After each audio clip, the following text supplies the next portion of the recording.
gente, boa noite. Está começando o nosso Jogo Aberto neste sábado, também no YouTube. Já entra lá, já se inscreve, ativa o sininho para receber as notificações.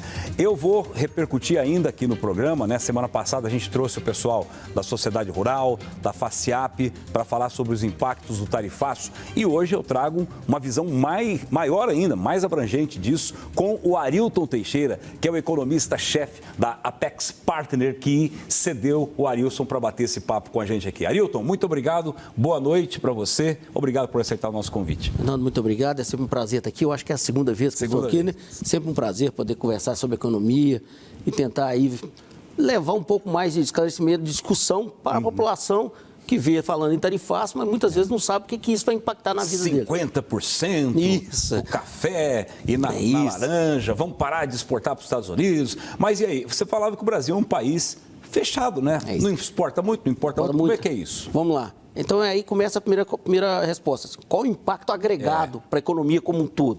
Deve ser bastante limitado. Por quê? Porque o Brasil comercializa muito pouco com o resto do mundo.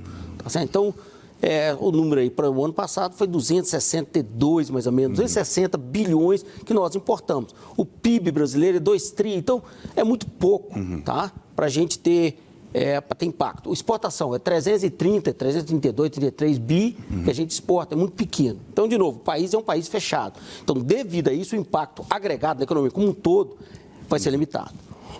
Mas, aí começa. Podemos ver impactos locais, regionais ou em cima de empresas que são maiores. Tá? Vamos pegar um exemplo que a gente, lá do meu estado, Minas, do Espírito Santo, exportadores de café. Os exportadores de café foram taxados. Isso. Então, é difícil, com uma tarifa de 50%, é quase impossível você conseguir exportar para os Estados Unidos. Logo, aquele mercado, que é um grande mercado consumidor brasileiro, ele fica fechado. Então, o Brasil vai ter que fazer o quê? Vender para outros países ou internamente. Para buscar clientes lá fora, o impacto dura tempo. Você imagina, conquistar clientes em outros países, até que se você se conhecer, apresentar a empresa, seu produto, demanda muito tempo, tá? Então, isso vai demandar tempo. A tendência maior é de trazer os preços para cá. Cidades, regiões, empresas. Você imagina, você exporta aí para o Brasil aí, o Brasil deve exportar alguma coisa em torno de 1/3 da exportação de café, deve ir para os Estados Unidos. Então, se você pega isso, você vai fazer o que com esse 1/3 agora? Nossa. Vai jogar aqui e vai ter que buscar lá fora. Enquanto você está nesse processo, o preço aqui tende a cair. Aí o consumidor diz, então eu estou beneficiado. Em geral, você está, exceto se você viver numa cidade que vive da produção de café. E aí a cidade vai ter um impacto econômico, porque ela vai produzir a mesma coisa, mas vender com um preço mais baixo. Esse é o impacto setorial, local ou de empresas. Outros produtos que também podem sofrer carne. O Brasil é um grande produtor de carne e ele exporta. Tem vários países. Aí você vai ver que tem coisas distintas. Né? Carne, o boi, né? É uma coisa, o frango são outros. E daí você depende da empresa. Se a empresa estiver exportando muito para os Estados Unidos, ela vai sofrer bastante. Se ela exportar muito para outras regiões, por exemplo, Oriente Médio, Ásia, ela não vai ter impacto nenhum. Então, é essa que é a questão. O impacto, quão pesado vai ser para você, consumidor, vai depender de onde você está, de qual é a fonte da sua renda, tá? E é aí que nós temos que ver. Esses podem ser grandes. Aí, voltando para o Espírito Santo que eu tinha te falado, o Espírito Santo exporta café, taxado, aço, taxado, tem pedras ornamentais, que é mármore, granito, taxado. Então, a maioria das exportações do Espírito Santo está taxada. Eles deram sorte ainda que o Espírito Santo também exporta celulose, mas celulose foi excluído, o papel e papelão foi excluído. Senão, ia ser um impacto ainda maior. Então, você vai ter regiões que vão sofrer, mas em termos agregados, o impacto vai ser menor. Como que você vai sofrer? Cada um dos brasileiros depende de onde você está.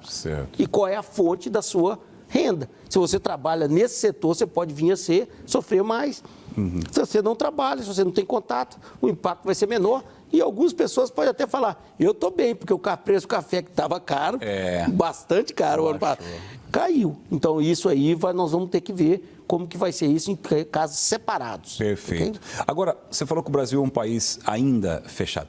Não teria que ampliar essa pauta?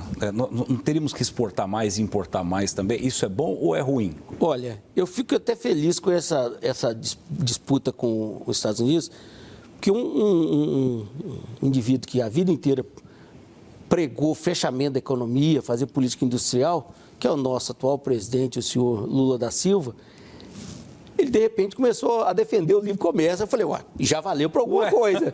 Então, porque é isso mesmo, Fernando. Você pega as contradições, Isso. Né? Você vê o indivíduo, no momento, ele quer fechar o Brasil, mas quer que o resto do mundo fique aberto. Essa é a briga do Trump, inclusive, tá certo? Porque que ele acha que o resto do mundo não é tão aberto como a economia americana. Eu acho que ele está preciso no diagnóstico, mas não, tem que discordar. Não no remédio. O remédio está ruim. A dose está exagerada.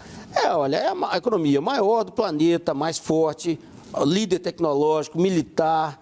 Então, assim, falar que os Estados Unidos ele está sendo explorado porque ele tem comércio, né, tem déficit, que a gente fala, né? Déficit comercial, né? Ou seja, ele exporta, ele vende menos do que ele compra dos outros. Não dá, os dados estão aí para mostrar. É líder em tecnologia, é a nação mais poderosa do planeta, o maior PIB, só para dar uma ideia para o consumidor aí. O Brasil, o PIB é um pouco mais do que 2 trilhões, tá? Vamos botar 2 trilhões só para fazer um número. Para arredondar. Os Estados Unidos devem estar em torno de 29 trilhões. Então, os Estados Unidos, que tem um território muito similar ao brasileiro, um pouco maior, né? O Canadá, tal. O Canadá não, o Alasca, né? Se você tirar o Alasca, os Estados Unidos é muito similar ao Brasil. É um país que tem um PIB quase 15 vezes maior que o nosso. Então, você vê que um país desse, dizer que esse país está fracassando, está sendo explorado, não dá. De novo, eu acho que é um diagnóstico bom, mas o remédio é ruim. Né? Podemos pegar casos lá, europeus, os europeus realmente estavam pegando carona com os americanos. Carona em que sentido? Eles têm uma associação, que é a OTAN, Organização dos Tratados dos Países do Atlântico Norte, que era uma organização de defesa, era muito útil durante a Guerra Fria. Isso, aí muitos dos nossos ouvintes aí não vão nem saber o que é isso. Existia um país chamado União das Repúblicas Socialistas Soviéticas. Exato. Nessa época tinha uma disputa muito grande. A OTAN foi muito importante. Uma vez que a União Soviética desmoronou, essa OTAN ficou lá. Então, eles tinham os acordos que eles tinham de gastar pelo menos 2% do PIB e tinha países que não gastavam. Um deles, que é também uma potência mundial, é a Alemanha. Os Estados Unidos reclamou no primeiro... o Trump reclamou no primeiro mandato, agora no segundo ele voltou. Só que agora ele voltou com a metralhadora giratória já ligada. Tá certo? Então, eu acho que, de novo, eu acho que ele está correto nessas análises, no diagnóstico, mas o remédio é que corre o risco aí de não dar certo, tá certo? Então, tem que lembrar também, as pessoas não estão, com quem não está seguindo. Nos Estados Unidos, quem tem direito a legislar sobre tarifa é o legislativo, é o Congresso americano. O Trump está usando umas brechas na lei, tá? Para fazer essa bagunça aí. Essa já entrar na justiça, obviamente, questionando isso. Na primeira instância deles lá, caiu e está na segunda instância. Tá? A terceira instância é só se a Suprema Corte aceitar julgar. Mas caiu desfavorável ao Trump? Ao Trump, desfavorável. E se cair, cai em todo mundo. Aí cai todas as que ele aplicou caem. Então, é uma outra questão que nós estamos aí. As pessoas estão dando pouca atenção. Teve a primeira audiência, a audiência foi quinta-feira da semana passada. 11 juízes estão julgando esse caso. E aí nós temos que ver... Aparentemente, os 11 juízes, durante a audiência, foram extremamente agressivos contra os argumentos do governo Trump, sinalizando que o que ele está fazendo não está de acordo com a lei, e mais importante, que a Constituição americana. E lá eles respeitam a Constituição, né? Diferente daqui. Essa é uma discussão boa, assim, se a gente... Porque como eu não sou advogado, a minha percepção é que algumas vezes a Constituição brasileira ela não está sendo respeitada. Mas se você chamar um advogado, ele vai falar, não, é porque tem brechas, tem formas de interpretação. Então, eu acho que é isso que eu acho que nós não temos ainda. Tem que lembrar, os Estados Unidos têm uma Constituição que tem 300 anos, né, 250 anos. Né? Nossa Constituição tem 40 anos. Exato. Então, a jurisprudência que é isso. Jurisprudência é o quê? É o passado que vai sedimentando a forma de interpretar a lei, isso nós não temos. E aí isso abre brechas para essas interpretações da lei que muitas vezes, para mim, que leigo, ou para vários dos brasileiros, vão dizer, não, isso não está de acordo. Mas é isso, né? Nós precisamos de envelhecer a nossa democracia. O que significa fazer isso? Gerar experiência e, à medida que nós formos fazendo isso, nós vamos aprender, convergir, espero eu, é a mesma coisa para o padrão americano. Tá certo? Está fazendo errado, vão derrubar e vai ter que respeitar. É isso aí. Tá? Então, de novo, eu acho que o Trump, essas políticas todas dele, ele tem impactos, muitas vezes desproporcionais, tem impactos, e ele está simplesmente ignorando aí a presença da lei e da Constituição americana para fazer, e assim, uma análise completamente assim, específica. Você fez isso, eu não gosto, eu vou lá e mexo. Tá certo? Então, por exemplo, no Brasil, o Trump está protestando contra o Moraes. Por quê? O Moraes, o ministro Alexandre de Moraes, do Supremo, julgou alguns casos contra empresas americanas, o X, lá atrás, o antigo Twitter. Exato. E, segundo o Trump, ele não seguiu a norma, tá? E não está respeitando os direitos americanos. Além disso, incluiu aí o ex-presidente Bolsonaro. Aí a pergunta bom, vamos imaginar que seja verdade. Poderia os Estados Unidos interferir em assuntos domésticos? É aí que está. É aqui, nesse momento, se ele estiver fazendo, cabe a nós brasileiros e às nossas instituições resolverem esse problema. Porque senão, nós não envelhecemos, ou seja, nós não geramos jurisprudência. Tá? É isso que nós precisamos fazer. Então, eu não tenho jeito de fazer uma análise sobre o direito, porque não sou eu sou economista. Sim. A minha interpretação é conversa de boteco, né? Você está tomando uma cerveja ali, conversa com o indivíduo e diz, eu acho que está. Mas daí a chegar, bater o pé e falar que é assim, a gente não sabe. Mas, de novo, pode ser um diagnóstico bom do Trump, pode ser, eu não sei, mas não cabe a ele interferir em assuntos domésticos. E aí você vê o que está acontecendo. O presidente Lula da Silva, que estava com a avaliação em queda, voltou a subir. Exato. Então, é um efeito colateral. O brasileiro se uniu ao presidente porque se sente atacado por um poder externo. E o argumento que o Trump usou na primeira vez lá, né? Porque muita gente falou, os analistas políticos aí, que a birra do Trump não era nem esse negócio do Bolsonaro, era o problema dos BRICS. Isso. Será que é verdade? Porque o Lula defendeu uma quebra de paradigma de moeda predominante. O Lula ele é um pouco mais, digamos, livre na hora que ele está falando aí. Na última reunião dos BRICS, onde teve a defesa de uma criação de uma moeda para evitar usar o dólar, o Lula foi um dos mais vocais a favor dessa medida.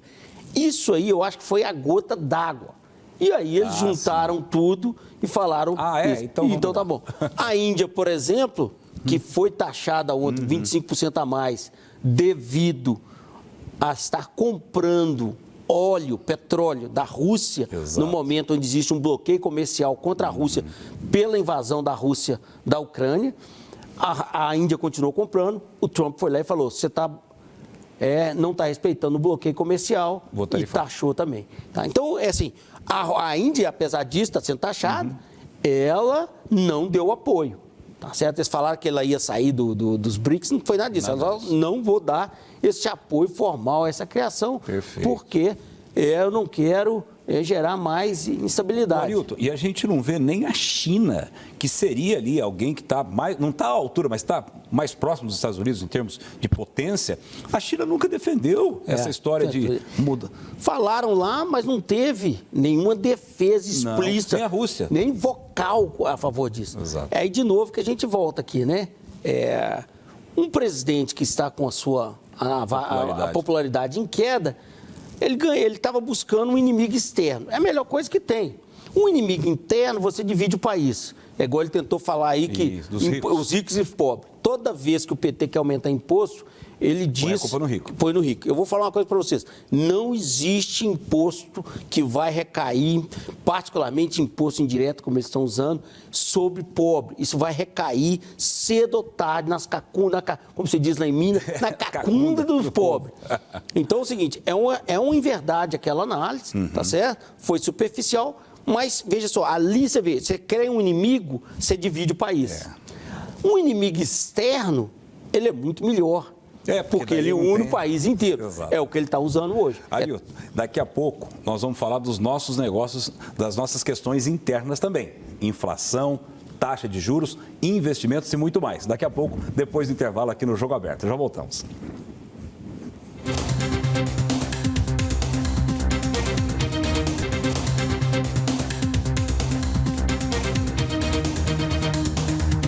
Estamos de volta com o programa Jogo Aberto aqui pela Tarobá Londrina. Hoje eu estou batendo um papo aqui com o Arilton Teixeira, que é o economista-chefe da Apex Partner do BTG e está conversando com a gente. Falamos do tarifaço no primeiro bloco. Você perdeu alguma parte? Depois pode voltar a barra no YouTube, porque a gente está ao vivo lá também, ou no nosso site tarobá.com.br e ver o que ele falou. E agora nós vamos falar sobre coisas aqui do Brasil.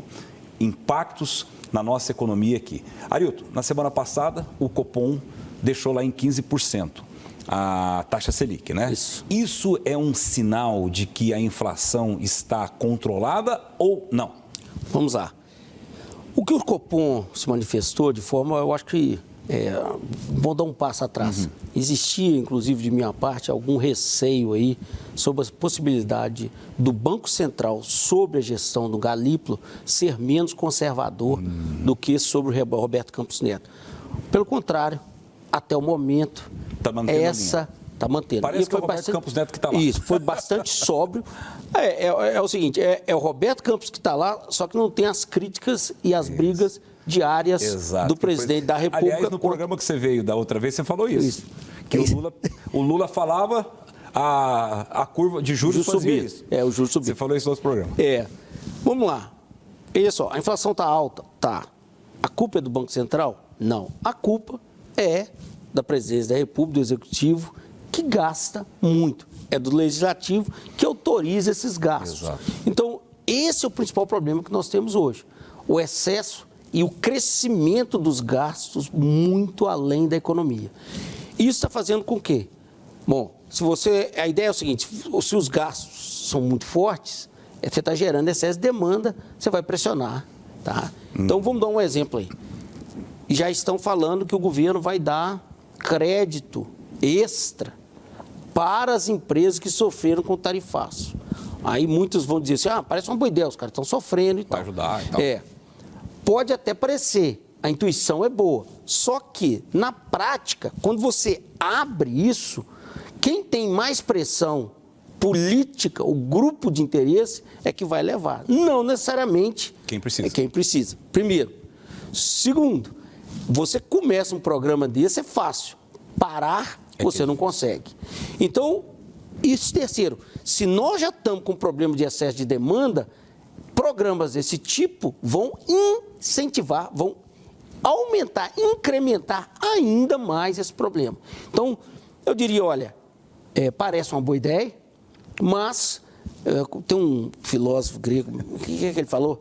Para todo problema complexo, tem uma solução simples, direta, fácil e errada.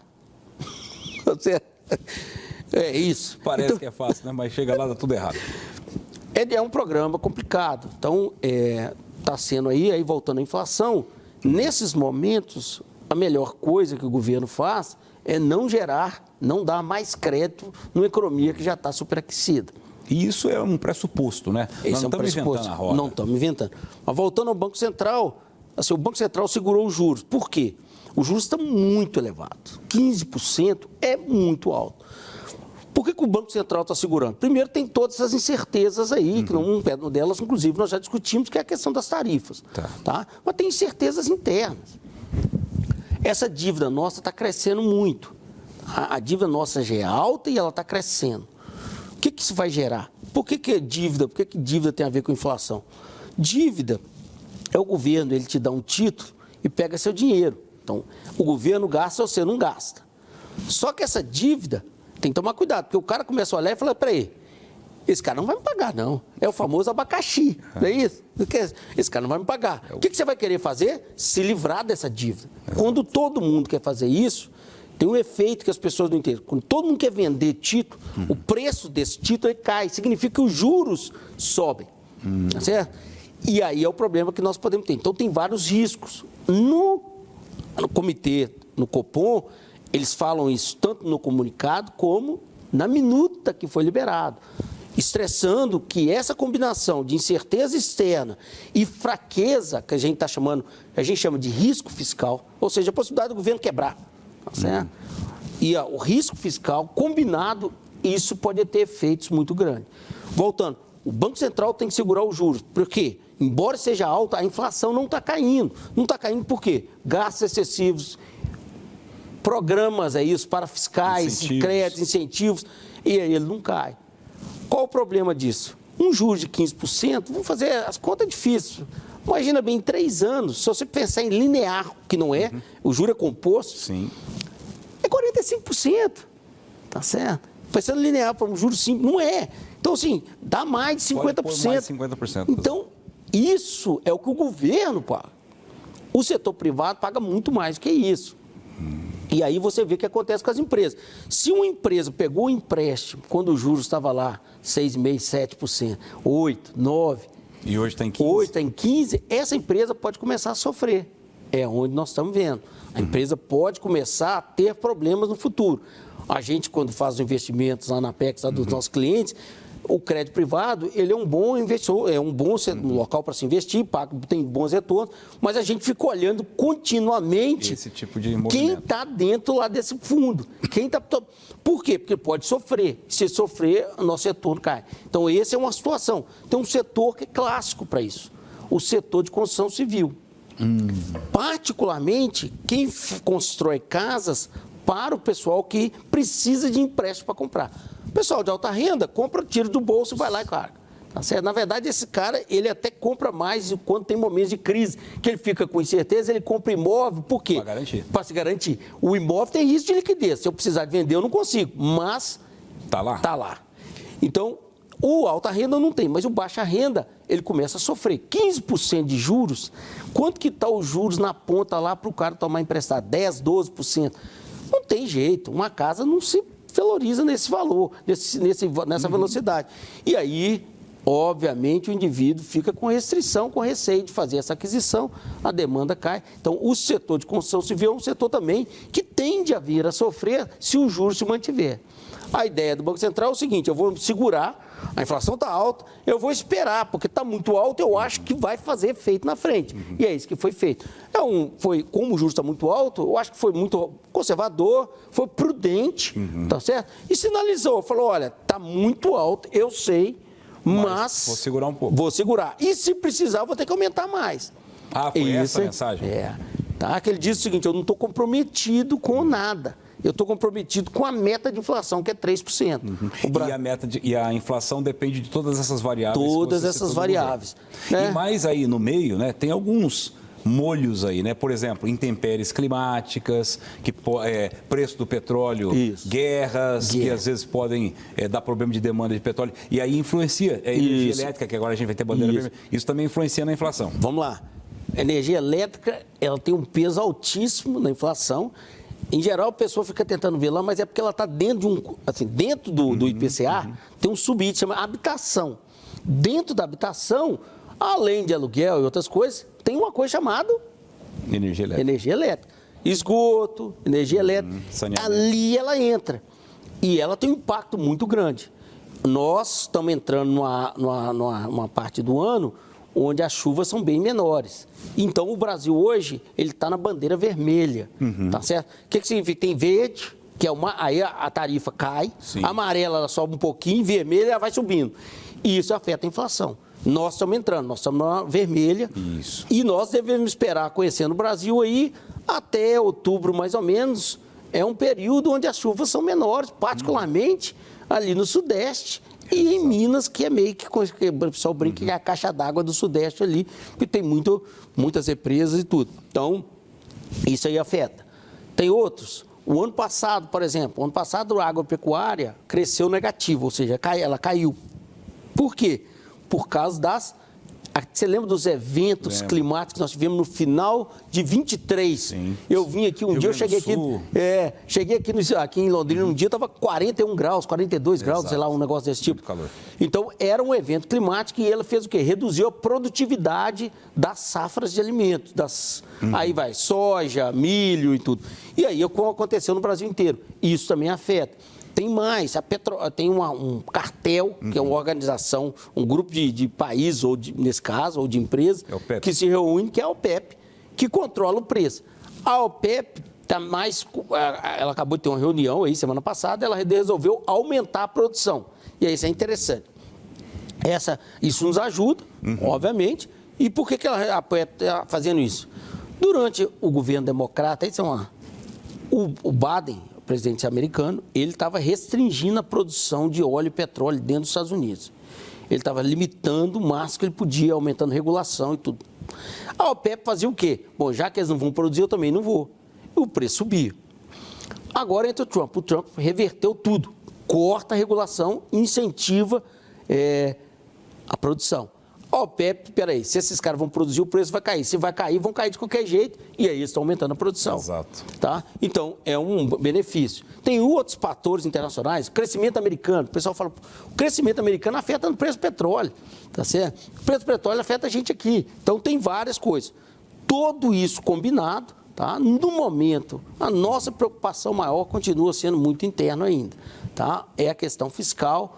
O Banco Central fala isso sempre. Todos os comunicados, todas as cartas, todas as minutas enfatizam isso, né? Recentemente, além disso, se juntou à certeza interna, mas mostra, claro, que o problema é interno. E 2026 deve ser um ano mais ou menos assim também, né? Nesse clima de cuidado, digamos assim. Nós estamos atentos aqui. Se precisar, nós vamos aumentar. Agora, aumentar mais de 15 aí fica inviável. Aí nem inflação segura mais, né? Dizem que chega no momento... É o cachorro correndo atrás do rabo, sabe? Diz que chega um momento que a Selic ela não segura mais a inflação. A questão é o seguinte, o governo ele tem uma dívida alta. Se esse juros está muito alto, a dívida explode. E aí chega um momento que o cara fica olhando e fala, peraí, antes de matar a inflação, você vai matar o governo. E todo mundo corre, aí faz aquele sistema que eu te falei. Ninguém quer comprar o abacaxi, o preço do abacaxi cai. Então, no mundo que nós falamos, quando o preço de um título cai, os juros embutidos nele, ele aumenta. E aí é uma coisa que nós podemos fazer.